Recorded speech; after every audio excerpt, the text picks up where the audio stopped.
ప్రభునందు ప్రియులారా, ఈ ఉదయకాలము ఆయన సన్నిధిలో చేరి ఆయనను మనము స్తుతించడానికి, ఆరాధించడానికి ఆయన మనకిచ్చిన గొప్ప ధన్యతను బట్టి ప్రభువును స్తుతిస్తూ ఉన్నాము. ఈ ఉదయకాలము ఆయన సన్నిధికి చేరివచ్చిన ప్రతి ఒక్కొక్కరికి యేసుక్రీస్తు నామమున ప్రేమ వందనములు. బేత్లెహేము క్రిస్టియన్ అసెంబ్లీ కర్నూలు స్థానిక సంఘములోని బాధ్యత కలిగిన పెద్దలు జాన్ పీటర్ అన్న గారు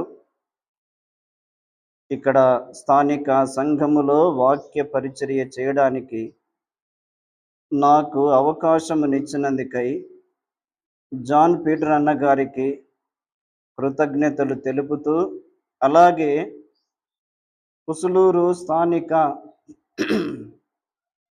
సంఘములోని బాధ్యత కలిగిన ప్రియులు సహోదరులు ఐలన్న గారికి, అలాగే శాంసన్ గారికి, స్థానిక సంఘానికి యేసుక్రీస్తు నామమున కృతజ్ఞతలు తెలియచేస్తూ ఉన్నాను. ఈ ఉదయకాలము మనము కొద్ది నిమిషాలు దేవుని వాక్యమును జ్ఞాపకం చేసుకుందాం. క్రొత్త నిబంధనలో అపోస్తలుల కార్యములు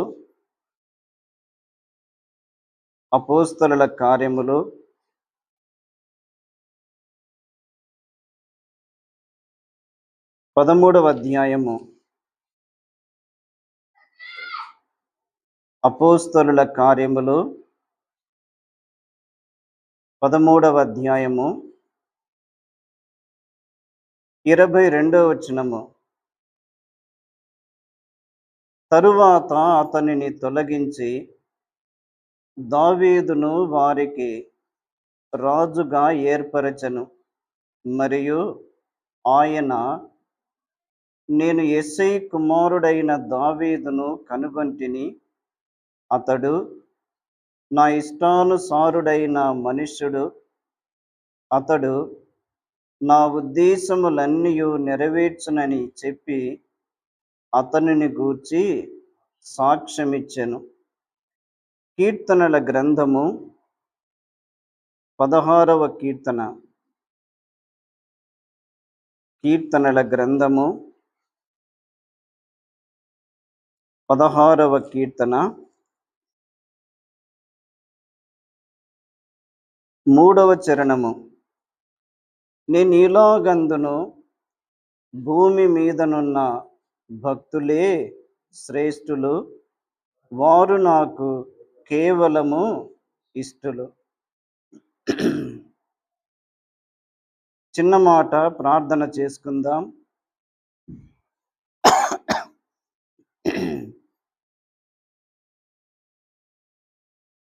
సర్వ సృష్టికి నిర్మాణకుడవైన మా ప్రియ పరలోకపు తండ్రి, స్తోత్రములు చెల్లిస్తూ ఉన్నాము.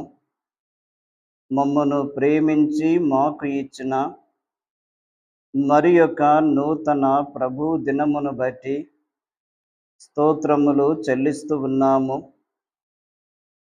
పుసులూరులో సంఘము ప్రారంభించబడిన నాటి నుండి నేటి వరకు సంఘానికి తోడుగా ఉండి నాయనా ఇంతవరకు జరిగించిన ప్రతి పరిచర్యను బట్టి, ప్రతి కూడికను బట్టి మిమ్మును స్తుతిస్తూ ఘనపరుస్తూ ఉన్నాము.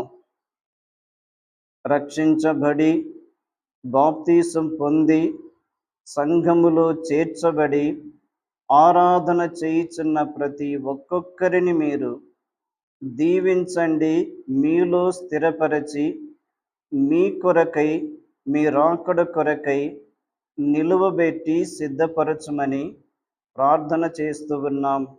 రక్షణ లేని వారిని మారు మనస్సు లేని వారిని మీరు దర్శించి వారికి పరలోక భాగ్యమును దయచేయమని మీ సన్నిధిలో ప్రార్థన చేస్తూ ఉన్నాం.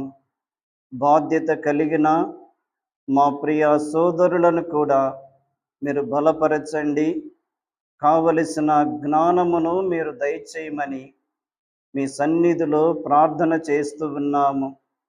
నాయనా, రత్నమన్న గారు ఈ లోక యాత్ర ముగించి మీ సన్నిధికి చేరియుండగా నాయనా, విడువబడిన కుటుంబాల కొరకు ప్రార్థన చేస్తూ ఉన్నాం. భాగ్యం అక్క కుటుంబాన్ని, ఎస్తేరు అక్క కుటుంబాన్ని మీరు దీవించండి. కుటుంబాలకు మీరు ఆదరణ దయచేయమని మీ గ్రంథములో మీ మాటలు మేము చదువుకొని ఉండగా మాతో మీరు మాట్లాడమని యేసు క్రీస్తు నామమున స్తోత్రములు చెల్లించి వేడుకొనుచున్నాము తండ్రి. ఆమెన్. ప్రభువునందు ప్రియులారా, మనము దేవుని గ్రంథములో నుండి క్రొత్త నిబంధనలో అపోస్తలుల కార్యములు 13వ అధ్యాయము 22వ వచనం చదువుకున్నాము. పాత నిబంధనలో కీర్తనల గ్రంథము 16వ కీర్తన 3వ చరణం మనము చదువుకున్నాము. దైవ గ్రంథములో మనము గమనించినప్పుడు ఇశ్రాయేలీయులకు ప్రారంభములో 3 రాజులు ఉన్నారు. ప్రారంభములో 3 రాజులు. మొట్టమొదటి రాజు ఎవరు? నేను జ్ఞాపకం చేస్తాను. ఇశ్రాయేలీయులకు మొట్టమొదటి రాజు సౌలు. రెండవ రాజు దావీదు. మూడవ రాజు సొలొమోను.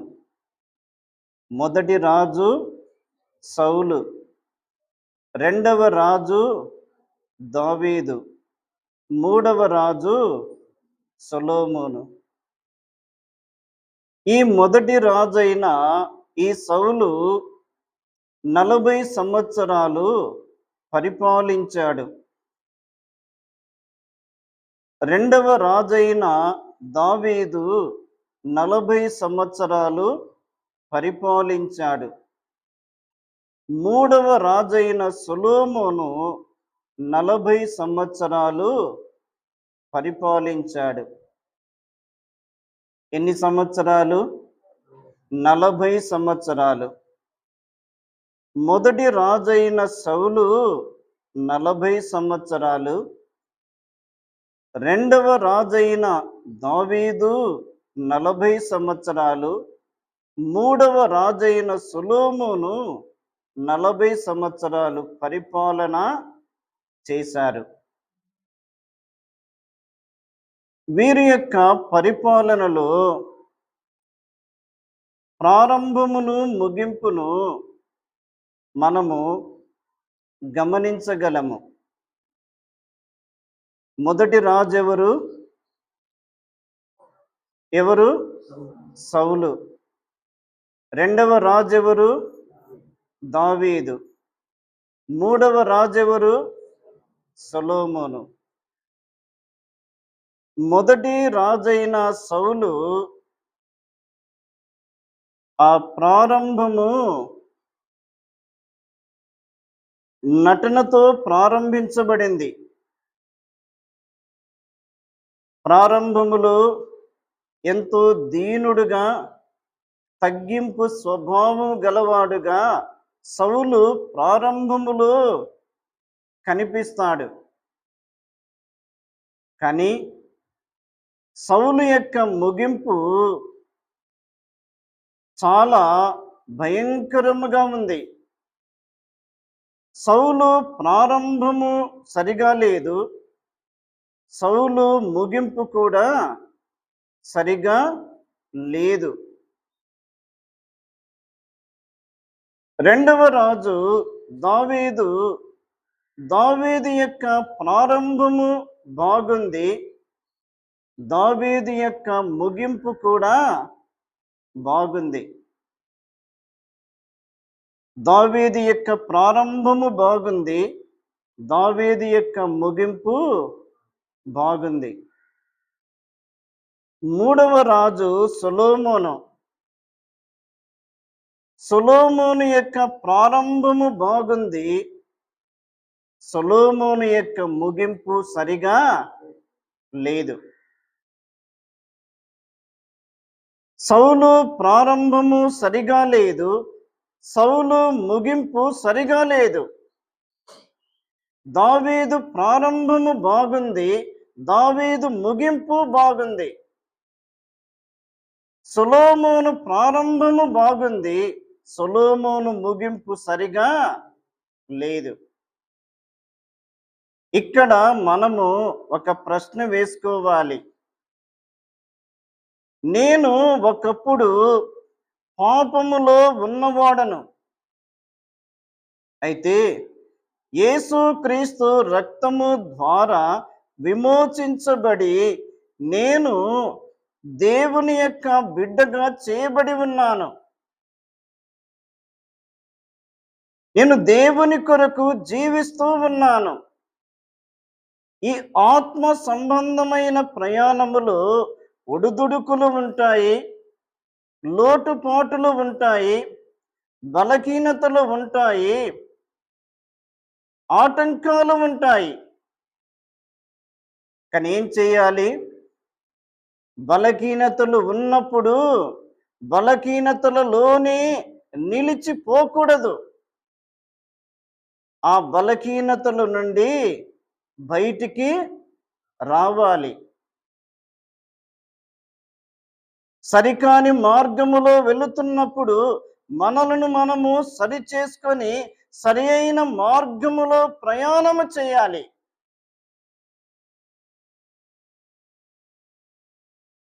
మన జీవితములో మన ముగింపు అనేది చాలా శ్రేష్టమైనదిగా ఉండాలి.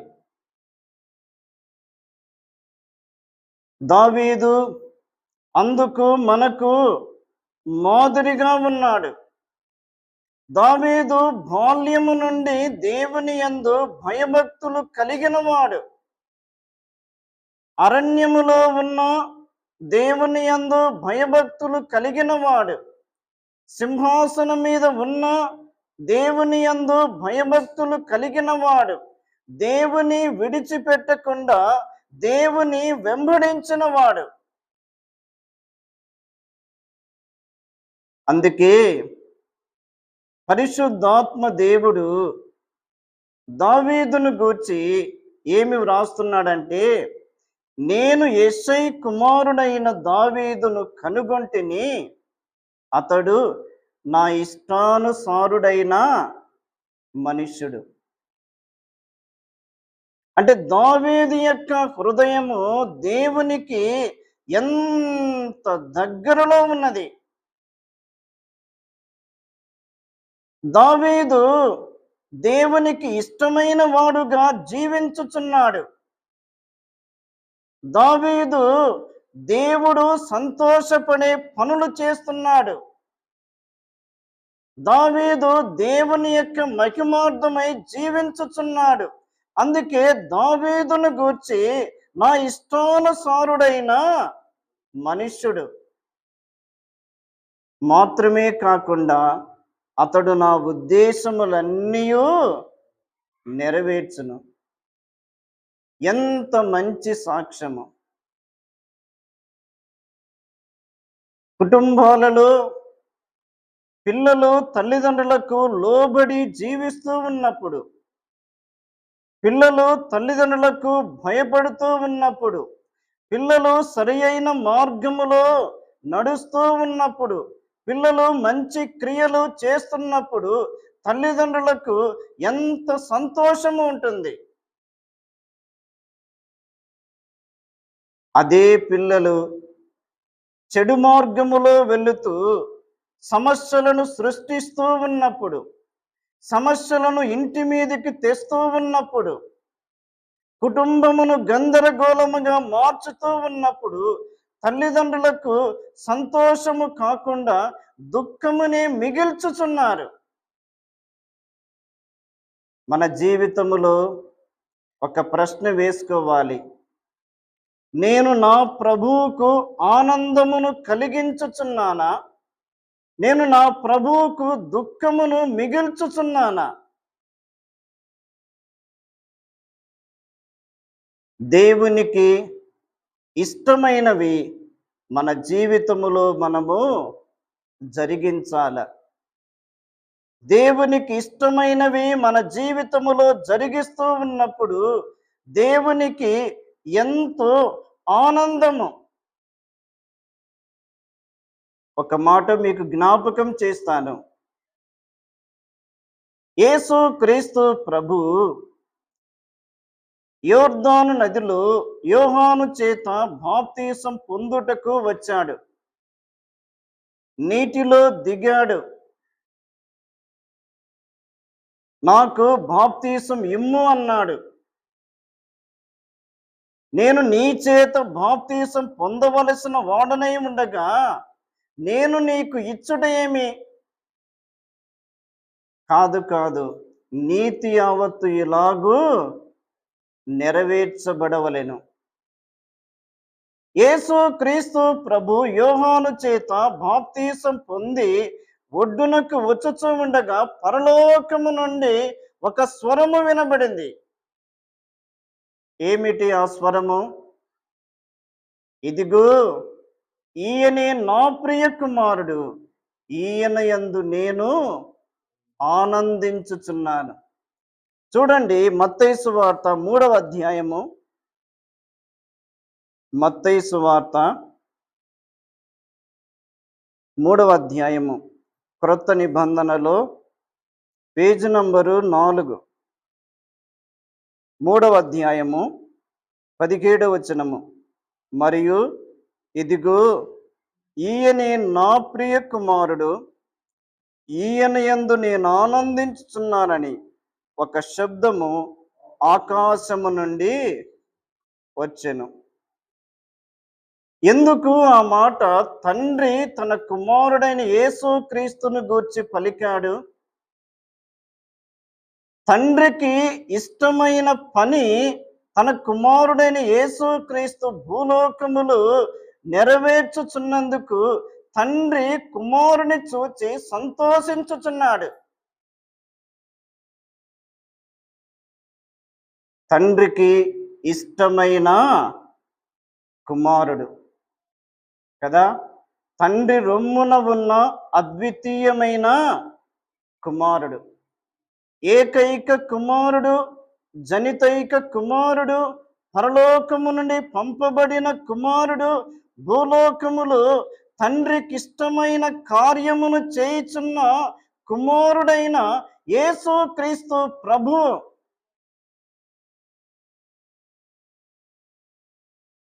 మనం ఒక ప్రశ్న వేసుకోవాలి. నేను నా ప్రభు పట్ల నేను ఎలాగున్నాను? ఒక మాట జ్ఞాపకం చేసుకుందాం. యోహాను వ్రాసిన 3వ పత్రిక, యోహాను వ్రాసిన 3వ పత్రిక,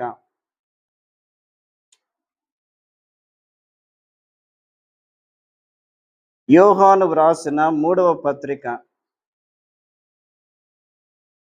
226 పేజీ నంబరు.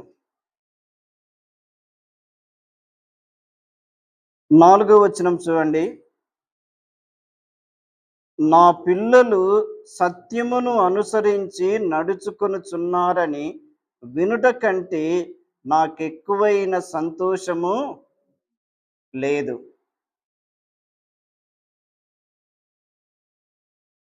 ఫలాని కుటుంబములో ఫలాని కుమారుడు చాలా పద్ధతి గల కుమారుడు అంటే ఆ తండ్రికి సంతోషము. ఫలాని కుటుంబములో ఫలాని కుమార్తె చాలా మర్యాదస్తురాలు, చాలా యోగ్యురాలు అని ఆమెను గూర్చి సాక్ష్యము వినపడుతున్నప్పుడు తల్లికి తండ్రికి ఎంత సంతోషము. మన నుండి మన ప్రభు కోరుకునేది ఇది.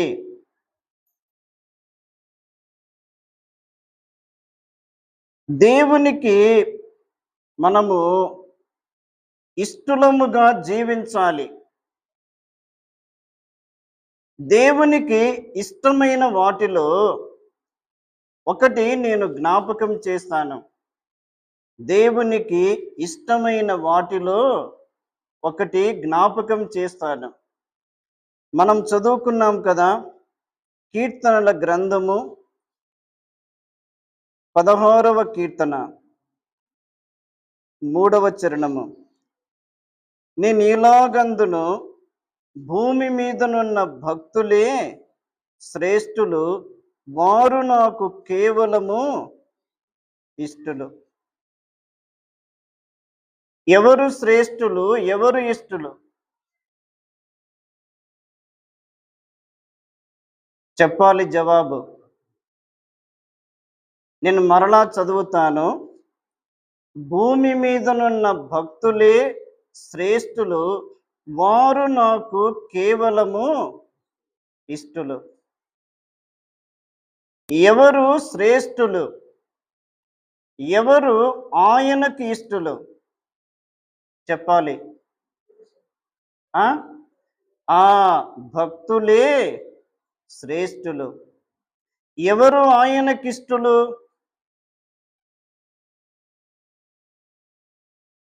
ఎవరు ఆయనకిష్టలు? నేను మరలా చదువుతాను. నేను ఇలాగందును, భూమి మీదనున్న భక్తులే శ్రేష్ఠులు, వారు నాకు కేవలము ఇష్టలు. ఎవరు శ్రేష్ఠులు? భక్తులే శ్రేష్ఠులు. ఎవరు ఆయనకిష్టలు?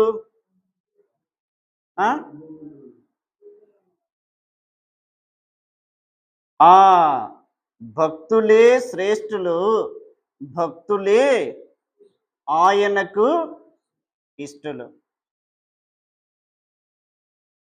అలాగైతే శ్రేష్టమైనది భక్తి జీవితము, దేవునికి ఇష్టమైనది భక్తి జీవితము. భక్తి జీవితము అనేది చాలా ప్రాముఖ్యమైనది కదా. లోకములో లోక సంబంధమైన భక్తి ఉన్నది, కానీ లోక సంబంధమైన భక్తి వేరు, ఆత్మ సంబంధమైన భక్తి వేరు. లోక సంబంధమైనది అది లోకమునకు చెందిన భక్తి. అందులో కూడా పద్ధతి ఉన్నది, క్రమం ఉన్నది. కానీ ఆత్మ సంబంధమైన భక్తి ఇది పరలోకమందున్న ప్రభువుకు చెందుతున్న భక్తి. భక్తి జీవితము చాలా ప్రాముఖ్యమైనది. అసలు భక్తి అంటే ఏమిటి? భక్తి అంటే ఏమిటి అంటే, మనము ఆ టూకీగా ఆలోచన చేసినప్పుడు భక్తిలో నిష్ఠ ఉంటుంది, పవిత్రత ఉంటుంది, క్రమశిక్షణ ఉంటుంది, చెడు అలవాట్లకు దూరముగా ఉంటారు. చాలా పద్ధతిగా, నిష్ఠగా, క్రమముగా ఉండేది భక్తి జీవితము. కానీ ఈ భక్తి జీవితములో 2 రకాలు మనం చూస్తున్నాము. దానికి వెళ్ళక మునుపు అసలు భక్తి అంటే ఏమిటి? యాకోబు వ్రాసిన పత్రిక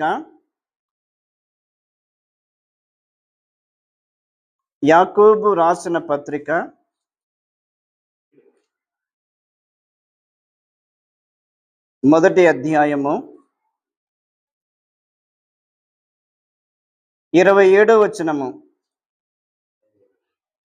యాకోబు రాసిన పత్రిక 1 అధ్యాయము 27వ వచనం. తండ్రి అయిన దేవుని ఎదుట పవిత్రమును నిష్కలంకమునైన భక్తి ఏదనగా, గమనించాలి, తండ్రి అయిన దేవుని ఎదుట పవిత్రమును నిష్కలంకమునైన భక్తి ఏదనగా, దిక్కులేని పిల్లలను, విధవరాండ్రను వారి ఇబ్బందులు పరామర్శించుట భక్తి జీవితము. ఎవరిని?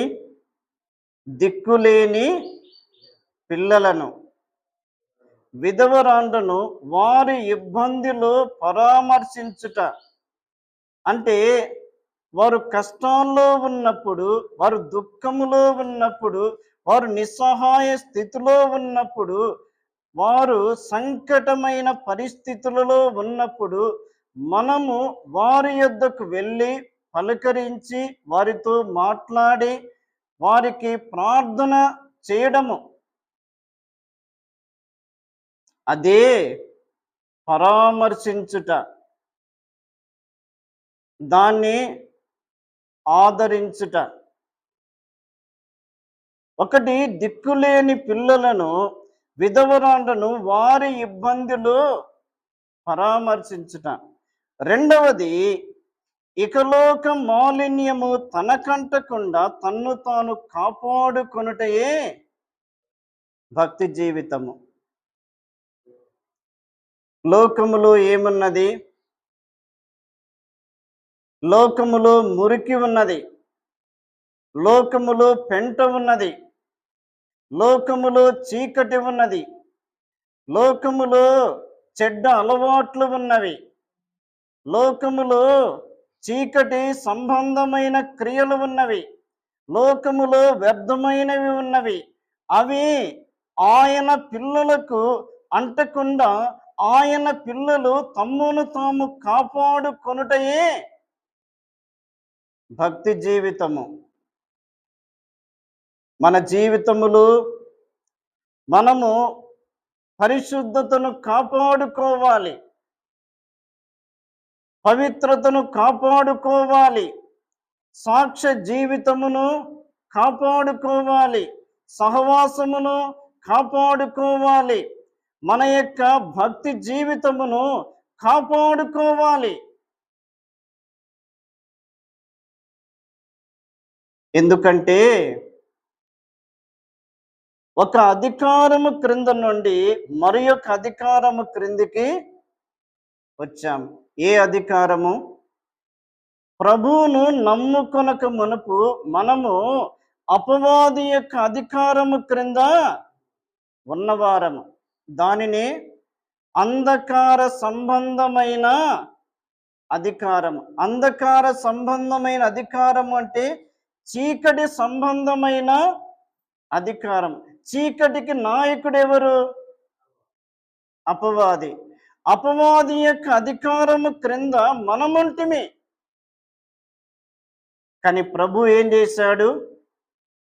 తన రక్తము ద్వారా విమోచించి కడిగి పరిశుద్ధులుగా చేసి నీతిమంతులుగా తీర్చి సంఘములో చేర్చి సంఘము సహవాసమునిచ్చి ఆయన అధికారము క్రింద మనలను ఉంచాడు. అందుకే పౌలు రోమా పత్రికలో ఒక మాట అంటాడు, మీరు పాపము నుండి విమోచింపబడి నీతికి దాసులైతిరి. ఎవరికి దాసులము? యేసు క్రీస్తుకు దాసులము. ఇప్పుడు అపవాది యొక్క చెర నుండి విడిపించబడి యేసు క్రీస్తు యొక్క అధికారము క్రిందికి వచ్చినప్పుడు అపవాది మౌనముగా ఉంటాడా? ఉంటాడా? ఉండడు. ఆ ఫలాని సహోదరి ఎక్కడ నాకు దొరుకుతుందా అని కనిపెట్టుకొని ఉంటాడు. ఫలాని సోదరుడు ఎక్కడ నాకు దొరుకుతాడా, అతని యొక్క బలహీనతలు ఎరిగి పట్టుకొని అతనిని వెంటనే క్యాచ్ చేసి పడేశాడు.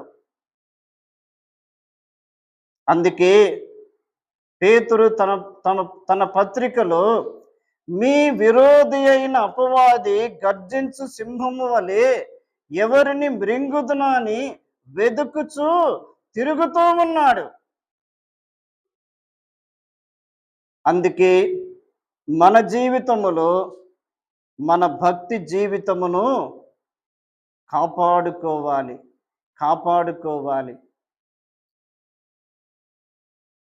భక్తిహీనులు పెరిగిపోతున్న దినాలలో మనం ఉంటున్నాం కదా. చీకటి పెరిగిపోతున్న దినాలలో మనం ఉంటున్నాం. రాకడ దినాలలో ఏమి విస్తరించును? అక్రమము విస్తరించును. అక్రమము విస్తరించుట చేత అనేకుల యొక్క ప్రేమ చల్లారిపోవును. ఇప్పుడున్నాయా ప్రేమలు? ఉన్నాయా? ప్రేమలు లేవు, బంధాలు లేవు, బాంధవ్యాలు లేవు. ఎవరి స్వార్థము వారికి ఉన్నది, ఎవరి స్వప్రయోజనము వారికి ఉన్నది. ఎవరికి వారే చూసుకుంటున్నారు. ప్రక్కన వారు ఏమైపోయినా నాకు సంబంధము లేదు. ఇవి ఏ దినాలు? రాకడ దినాలలో మనం ఉంటున్నాం. మనలను మనము, మన కుటుంబాన్ని మనము కట్టుకోవాలి. మన భక్తి జీవితాన్ని మనము కాపాడుకోవాలి. మన సాక్ష్యమును మనము కాపాడుకోవాలి. మన కుటుంబాన్ని మనమే ప్రభు కొరకు సిద్ధపరచుకోవాలి. కాబట్టి ప్రియులారా, ఇంకా రక్షణ లేనివారు, మారు మనసు లేనివారు, యేసు క్రీస్తు రక్తములో కడుగబడని వారు, మీరు యేసు క్రీస్తునందు విశ్వాసముంచుట అది మంచిది.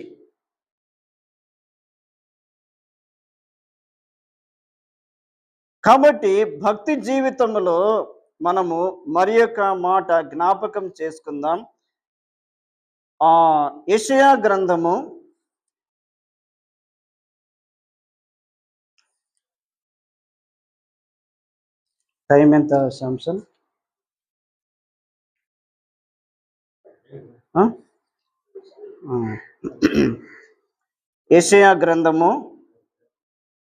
29వ అధ్యాయము.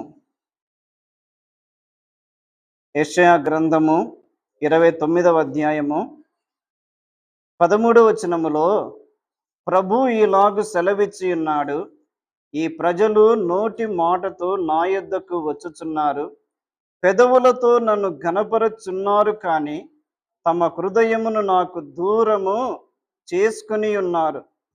వారు నా ఎడల చూపు భయభక్తులు మానవుల విధులను బట్టి వారు నేర్చుకునినవి. ఇదే వాక్యమును యేసు క్రీస్తు ప్రభు క్రొత్త నిబంధనలో జ్ఞాపకం చేశాడు. మత్తయి సువార్త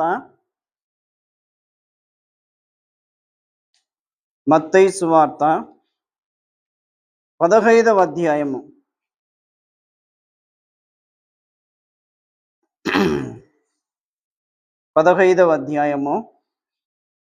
7వ వచనములో, వేషధారులారా, ఈ ప్రజలు తమ పెదవులతో నన్ను ఘనపరచుదురు, కానీ వారి హృదయము నాకు దూరముగా ఉన్నది. మనుషులు కల్పించిన పద్ధతులు దైవోపదేశములని బోధించుచు వారు నన్ను వ్యర్థముగా ఆరాధించున్నారు అని యెషయా మిమ్మును గూర్చి ప్రవచించిన మాట సరియే అని వారితో చెప్పెను. యేసు క్రీస్తు ప్రభు ఆనాడు ఆ పరిసయ్యులకు ఒక చక్కటి సమాధానం ఇచ్చాడు. వారిని ఏమని సంబోధించాడు? వేషధారులారా, ఈ ప్రజలు తమ పెదవులతో నన్ను ఘనపరచుదురు, కానీ వారి హృదయము నాకు దూరముగా ఉన్నది. మన హృదయము దేవునికి దూరముగా ఉన్నప్పుడు మన ఆరాధన ఎక్కడి నుండి వస్తుంది? ఎక్కడి నుండి వస్తుంది? హృదయములో నుండి వస్తుందా? పెదవులలో నుండి వస్తుందా?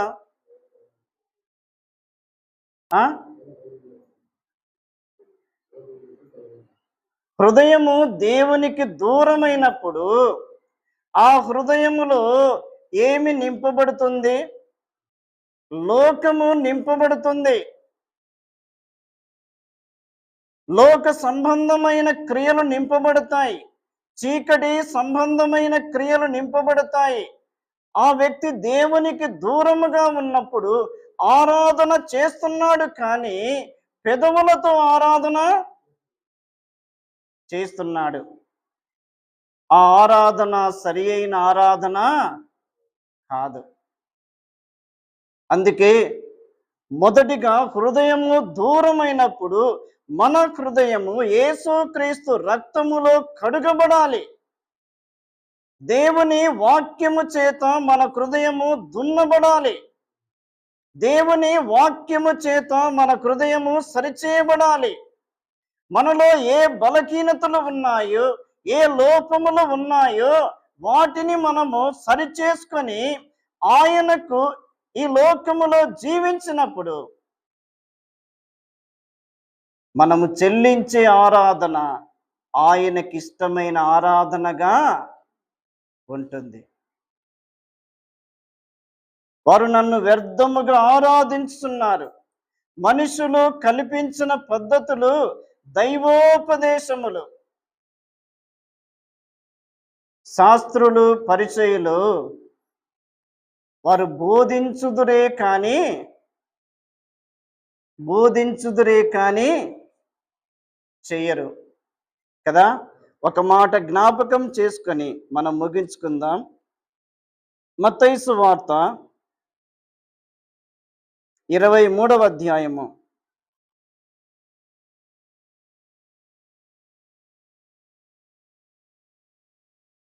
2వ వచనములో లేక మొదటి వచనములో, అప్పుడు యేసు జన సమూహములతోనూ తన శిష్యులతోనూ ఇట్లనెను, శాస్త్రులను పరిసయ్యులను మోసే పీఠమందు కూర్చుండువారు గనక వారు మీతో చెప్పు వాటినన్నిటినీ అనుసరించి గైకొనుడి.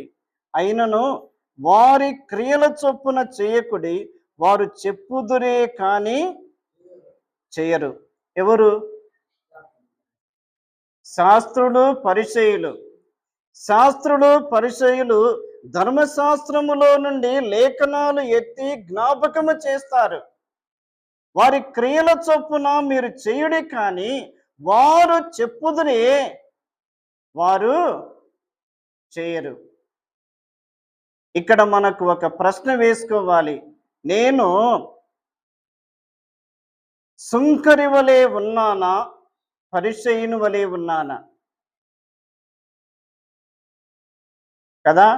దేవాలయమునకు ఇద్దరు వెళ్ళారు. ఎవరు?